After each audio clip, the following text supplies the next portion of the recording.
All right, man, let's talk about Cade Cunningham Jaden Ivey, what it's going to look like once it starts clicking. I think everybody kind of got some questions, kind of like, what it's going to look like with them working together. You kind of just think around the league, you got a lot of dual primary ball handlers. Now, people point and say, well, the Killian Hayes thing didn't really work. The difference was Killian wasn't good enough with the ball, and he wasn't good enough without the ball. Had Killian Hayes been good at slashing and attacking the rim, or kind of the Derek Fisher role, where he a better facilitator than Derek Fisher, but he not a better and he good young defender, man. I think he could be just as good as Derek Fisher defensively, but he don't have a shot or the ball handling. So, with Jaden Ivey, obviously it's a mystery till he hit the league for the most part, but what we can see him coming from the Big Ten, Purdue, is that, he can attack with the ball. That's one thing you're going to get from him. Now, he may not be no polished point guard, and maybe that's not what he is, but when him and Clay going to be clicking, it's going to be finding out what is situational basketball.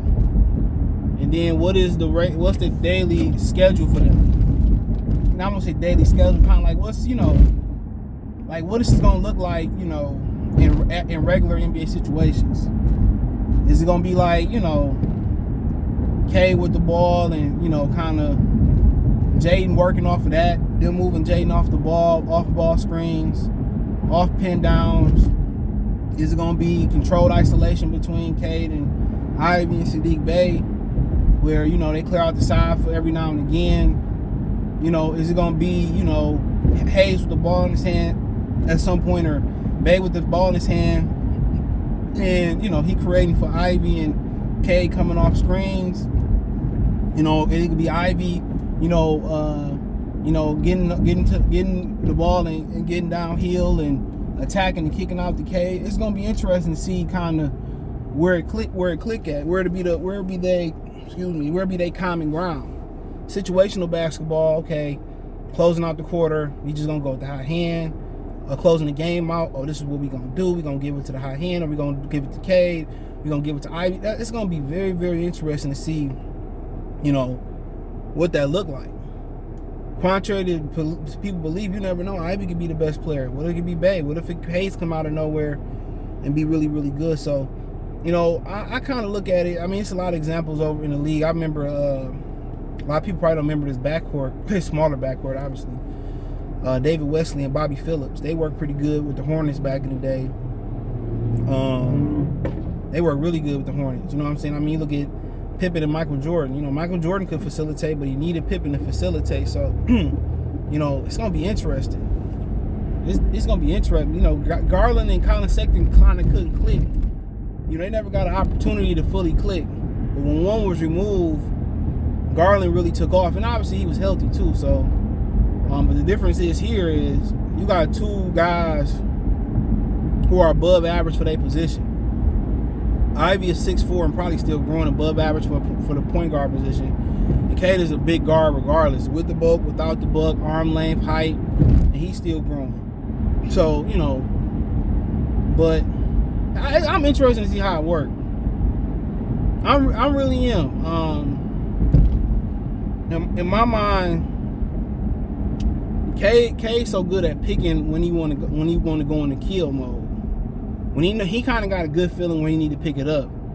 So I think letting him find Ivey find his spot. Now I kind of envision Ivey like Dwayne Wade. I really wouldn't force him to be a point guard. The passing, he gonna have to pass. So that was the issue with Jeremy Grant.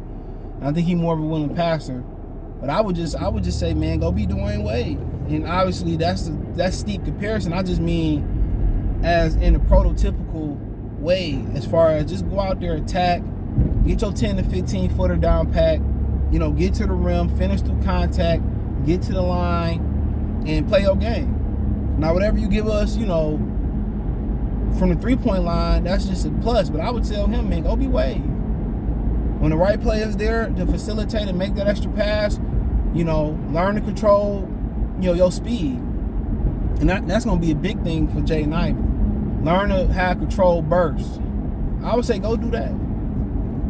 Go do that. Cade Cunningham going to give you the versatility to do that. Because he can stretch it. He can post it. He can run the pick and roll. He can, So I would let Jaden Ivey go out there and just attack. And I would just work with him as far as controlling the attack. Knowing when you get in there somewhere and you were prepared to make the extra pass or the right pass. Work on the floater. And then all people forget, Dwayne Wade came in the league pretty damn good defensive player too. Somebody in the backcourt going to take on the tough defensive assignments, and that's the beautiful thing about it is that with the Pistons' natural size already, they don't have to worry about cross matchups. Cade can check player A. Jaden Ivey can check player B. We gotta see if Sadiq Bey can step it up defensively. Nerlens, Duran, all them guys to be able to hold their own. So that's the great thing about it. But I would let Ivy go out there, get the rebounds, make the extra pass. I would say go out there and just be Wade and attack. And I would just take Cade Cunningham, just be who you are. Be an all-around player. Pick when to go kill, pick when to make the extra pass, pick when to attack. All that. That's what I would tell him to do, and I think that's for the most part where it's gonna work at. If we being honest, that's kind of where I see it working at. So yeah, man, that's why I'm kind of like really kind of looking at kind of how they gonna kind of balance it out, and I really kind of see K role. Hate to say it, kind of like what Grant Hill role is, and maybe somewhat like LeBron. Well, Grant Hill, LeBron, they pretty much you remind me of their own self. You know what I'm saying? They kind of remind me of they kind of similar players. They kind of like to facilitate, know when to score. Just all around really good ball players. So. That's kind of how I see Cade, just a well-rounded ball player, and I really see Dwayne Wade. Ivy kind of being that Dwayne Wade role, attacking, kill the mid-range. You know what I'm saying? Kill the mid-range. Get to the bucket, kill the paint. And then kind of start if he have, when he have to extend the three-point shot. See him coming off a lot of screens, a lot of pin downs. I seen in summer league him coming off kind of those curls and them pin downs and attacking. He can attack off the ball, on the ball. It's just gonna be up to him to be patient. Kind of learn how to kind of play with urgency, but also play under control is what I'm looking for. That looked like something Westbrook kind of struggled with last year with LA. Once you kind of playing at your pace, you hear like Stephen A. say, "Well, Cade, Motor, and them, bruh. Paul Pierce wasn't fast as hell. You go on. Luka Doncic is not the most athletic as well, and I think Cade Cunningham is more athletic than both of them. He one of them dudes that got that Paul Pierce, Luka Doncic type frame." They can get their shot off. And long down the road, when he can't run and jump like he can now, that's what's gonna be there. That's what's gonna be there. That's what's gonna be there. Mark my words. That's what's gonna be there.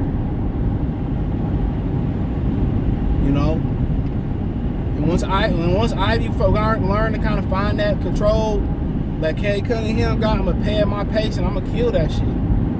That's his mentality.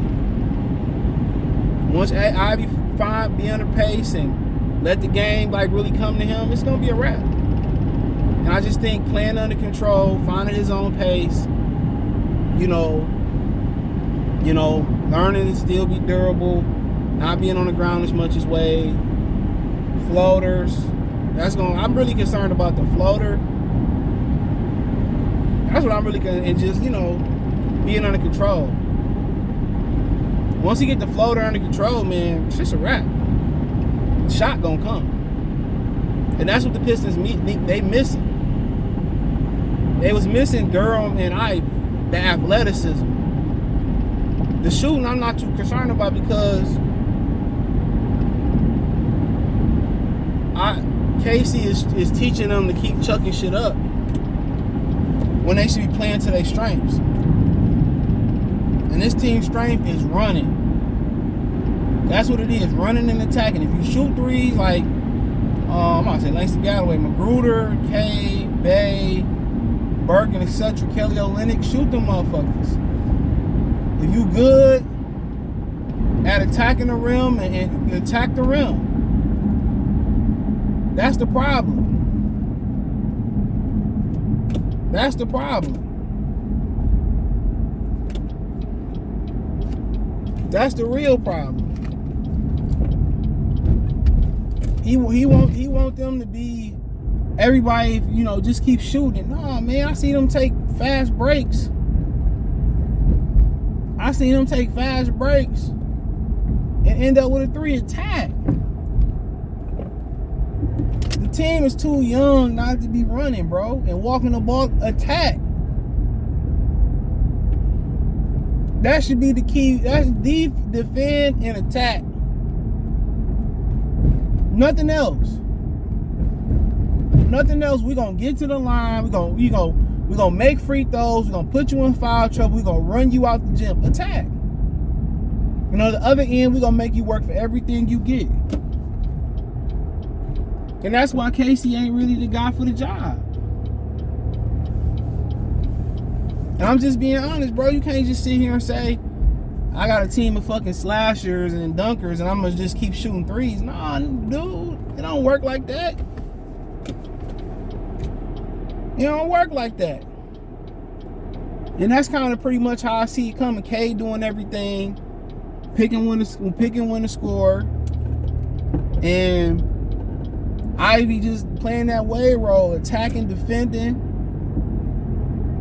You know what I'm saying? Rebounding, killing the mid-range, within the offense, shooting the 3. And Sadiq Bey going out there and being an alpha on offense. Just to throw him in there. Him going out there and being the alpha. He can do everything offensively. Take you off the dribble. You know, get to the rack, post you up, shoot the 3. If you're going to be that bad defensively, you know, you got to make up for it offensively.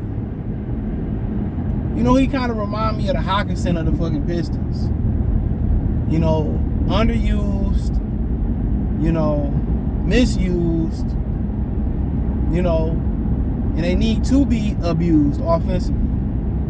Same motherfucker. Pro Bowl, all-star talent, but the opportunity's not there. And Hawkinson, you know, he can't really do too much shit about it. He don't throw the ball to, but Sadiq Bey just, you know, kind of just sitting there waiting for it to come. Go get that shit. Go get it. You play for Jay Wright at Villanova. Go get it. It's your shit. Take it. And that's what y'all gonna love about Ivy. And early on, it's gonna be rough because he gonna find out that every night you can't be on 10 and running through motherfuckers and falling on the floor every night.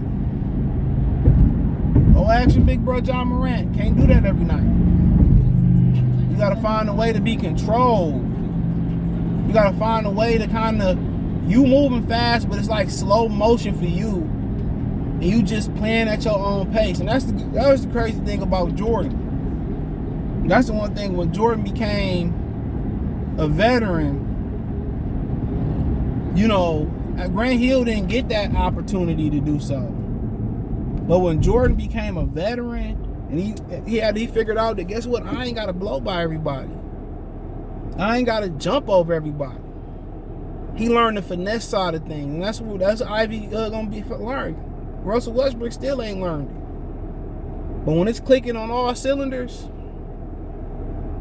you know, it's gonna look like it's gonna look like a balanced Wade and Bron. When Bron on and doing what he do best, and Wade doing what he do best. I mean, that's kind of what. And you didn't see a lot of that in Miami. Was LeBron that took the lead, but it's going and kind of comparing it in my mind.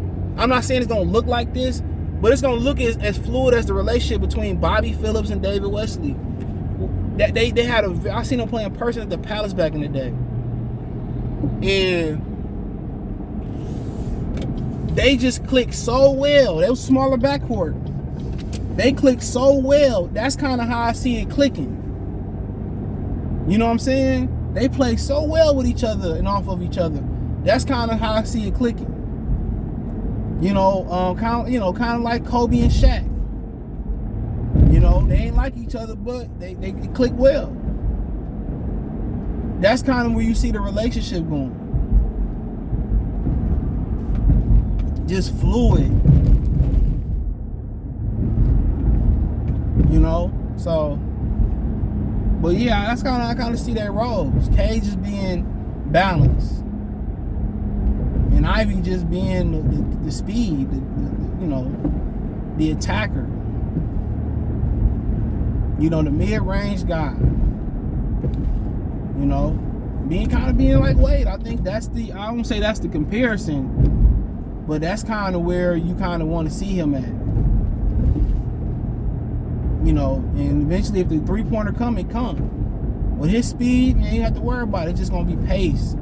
Patience, durability, not falling on the floor, learn to get that floater down pat. Kind of like Tony Hart. That's a good one right here. Kind of like what Tony Parker learned to kind of, he learned that I can't always get to the paint. You know what I'm saying? And what made prime Tony Parker so deadly, he got the floater and he got the 10 to 15 footer. You had to respect the speed and the handle, but you also had to respect the floater and the 10 to 15 foot jumper. You had to respect it. And it was so respected that one year, I think when they beat Miami in the Miami in the finals, or was it Cleveland or something? He led the league. Didn't he lead the league in points in the paint? That's kind of where you kind of want to see his offensive game go. But he possesses more athleticism and more hops. You know what I'm saying? A little bit more potential than he possesses a little bit more potential than offensive potential than Tony Parker, like more Wade. So it's kind of where I think, eventually when, if it all come together, that's kind of how you're going to see it. Now in situations, we'll see. They ride the high hand. Is Cade going to be the closer?